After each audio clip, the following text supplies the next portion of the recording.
welcome to the Design-Based Learning Podcast. Yes, I am Mike. I'm Henry. And this is episode 19. Episode 19. Oh, what a boy. journey. Every time is like this feeling of like, what a journey is it been, right?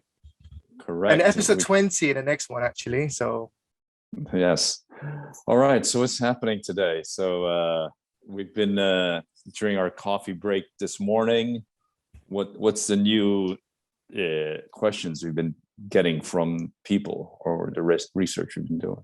So actually this time we've been doing some research this week, and we're trying to understand how schools starting to adapt design thinking or design-based learning into their curriculum. And we found out actually a lot of teachers or schools have adopted it already, but it seems like it's only in visual arts and design and technology. Why is that, Mike? Why do you think schools started to do this in this subject? I know. It seems like they hear the word design, and then they think design must be something artsy or something, you make something look pretty, or you have to make something beautiful, or you have to make something look, it's all about looks. The misconception is it's all about something that you can look at, right? Or feel or touch. Yeah. Make things look pretty, that sort of thing, right? Yeah, exactly. So yeah, we saw that as a big misconception of what really design is. And that's why school has started to think like this or try to implement it in just subjects that seems like it's related to artsy related subject. And then they kind of do that from there. So we were like, can we do something about it? Can we kind of get things clear on what really design is?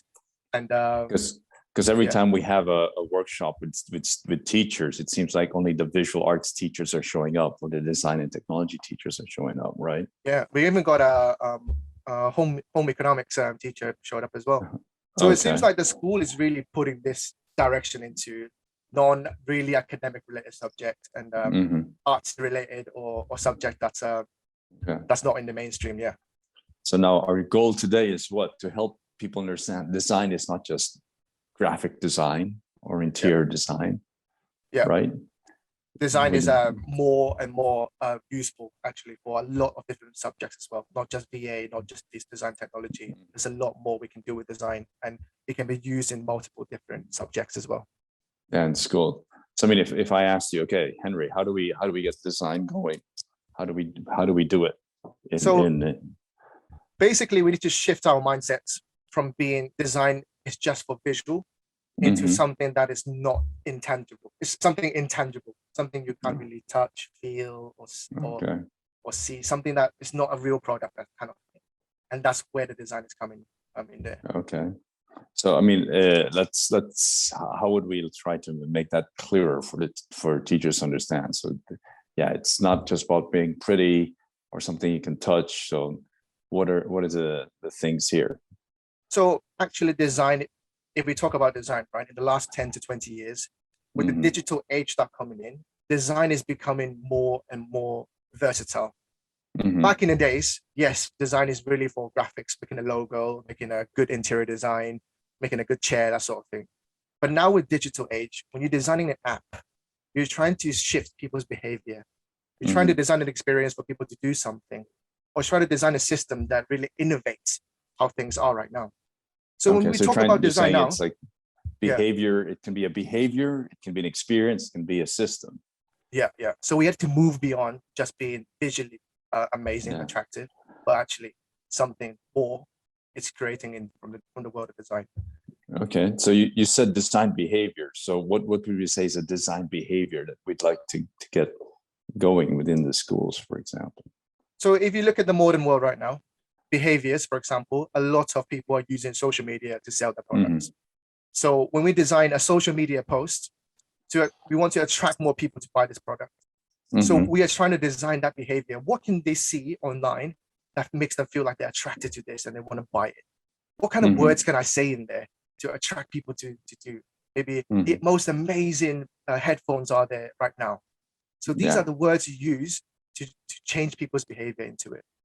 And that's why when you think about subjects, English could be a good one, because that's a good copywriting skills. How do we attract more people to do this? So now you can see like it's not just visually looking pretty, but actually It's about language. It's about body copy to attract people to change some sort of behavior in there. So you're looking at the behaviors and trying to encourage people to find certain behaviors attractive, that you want to do it. So that's a design phase there. So like you said, English, like how do we encourage more people to read, or more kids to read books, for example, right? And that's a good example as well, because design is very tightly related to psychology these days, because we're trying to understand the behavior of current children reading the book. Maybe it's something they don't like about the book. Every time when they read a book, they get some anxiety. Maybe we're trying to understand that thinking logic in there. And once we understand that, we can start thinking about designing a solution that can encourage them to read more. So you can see now it can be even psychology related subjects we can put into design as well. So not just visual arts. So you have the behaviors and the language subjects. How about for design experience? If you look at design experience, what else could be? Have you got some really good examples here as well, Mike? What kind of experience are people designing these days in the modern world? Well, everyone's designing. What we're seeing is the user interfaces, for how people, whenever they use their telephones to order food, for example. So how do they feel? What's their experience as they're using the app?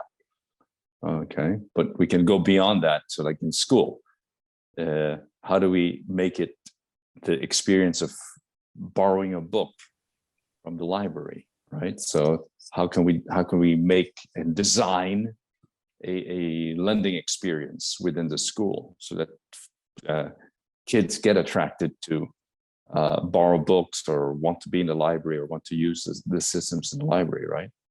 Yeah. So that's great examples as well. Because any other ideas for you? Maybe just as simple as like designing a better way to like pack our school bags after school, for example. So this is very important actually in a modern design world, that we look at the experience in there. So whenever we order food online, we want to be quick and easy for the customer to do something, right? Maybe 2-3 clicks, they can get to what they want, and then they can buy the food, making that user experience very easy. Yes. So now you can see like design is not even something you can see, right? It's talking about the experience. It's talking about that feeling when you get on this product or using this service. So now we are using design into different spectrum and a completely different perspective in there. And it involves different subjects, discipline, or design experience as well. So when you look at it design experience wise, many other subjects can be involved. So for example, like we want to understand the experience, we need to understand stories of the user. Okay? Once they get on the app, when they finish the app, we want to know exactly the stories, what happened there, and see how we can improve that. So as language teachers, right, we can use that to write stories about, imagine if you want to order food on Foodpanda, try to write a story on how that works, and see how they can elevate that experience from there. So we can design based on the user experiences and how they tell their stories about their experiences, right? Yeah. So you can see that it's moving way beyond just visual arts and DT, right? Okay. How about system design? What would you say here? This is the hard one actually. That's where design really is just a vision, when it's a strategy. Something that is just something I want to get to, like a dream, that sort of thing. So that's sort of a system that we're building. So for example, like we've been building buildings for so many years, like lots of workers, like lots of resources, lots of things being wasted. So for example, we want to design a better way to build a new building. So that involves like science or maths for students to understand how infrastructure works in the building, maybe calculating weights, forces in there to see like what technologies can be used to build a building faster. So now you are kind of designing a system to innovate how we do things normally. So there's many different parts involved now. So your system is looking at how many experiences are being put together, right? Yeah, a lot of experience being together. They got a good example to talk about this one, like many different experience put together into one service. What's that? Well, let's for example, let's put it hopefully that our teachers can understand better. Like, for example, we want to have a social project, right, where we need to help elderly to meet the needs of the elderly in the community. And it has to be a long-term, sustainable solution that will last for many years. So that's one of the things we have to do. We have to design a system, understand what the elderly need. Maybe they want companions. So if they need companions, then we have to put things together, right? Like how to get companions, who will volunteer, how can we get volunteers, how can we get the school involved, how can we use the school facilities as a way to help the elderly, how do we get, so that's quite a lot of planning in terms of the design, in terms of the system, right? Yeah. So for example, in this case as well, if we're trying to help elderlies to find companion, we can use Chinese as a subject to really understand like the Chinese culture of elderly, like their anxieties or how they feel being an adult, of being an elderly. When they retire, what kind of like psychological safety they are required for. And that's where real empathy can put in, and students can learn very deeply on how an elderly feel and try to come up with solutions from there too. And then in the Chinese subject, we'll be teaching them, how to ask questions properly, how to follow up on the questions, how to listen to the elderly. So how to communicate with an elderly is already a language skills that you can use for a long time, long run. Yeah. And then they need to read more articles on dealing with the elderly people, right? Yeah. So you can see now really design not just for BA. You can see that if we think like, designing a system or experience or behavior, like it can move way beyond that. And that's right. And the power of design is actually really powerful. That's right. So it's like in a subject like BAFS, business subjects, so you can just tell students how to design a business. Yeah, whatever business it is. I mean, we don't need to put too many details here, but yeah, there's that system-wide thinking of how to design a business. Yeah, and then when you think about a business, right, you can also think reversely, right? So that's sort of a business that I'm trying to build. That's the problem we're trying to do. How would our customer interact with our product, right? What kind of product are we selling? So that's the design, behavior, experience. And maybe lastly, like, what's our company logo? And that's where design can really play, not just from a logo, but actually it could be a way more than that. We can talk about business, customer experience. We can talk about the innovation in there, how you're different to others. There's a lot of things we can play with design. Yes, definitely. Yeah. So, summary, how do we summarize this for our readers, our listeners? So design is not just making things look pretty. Okay.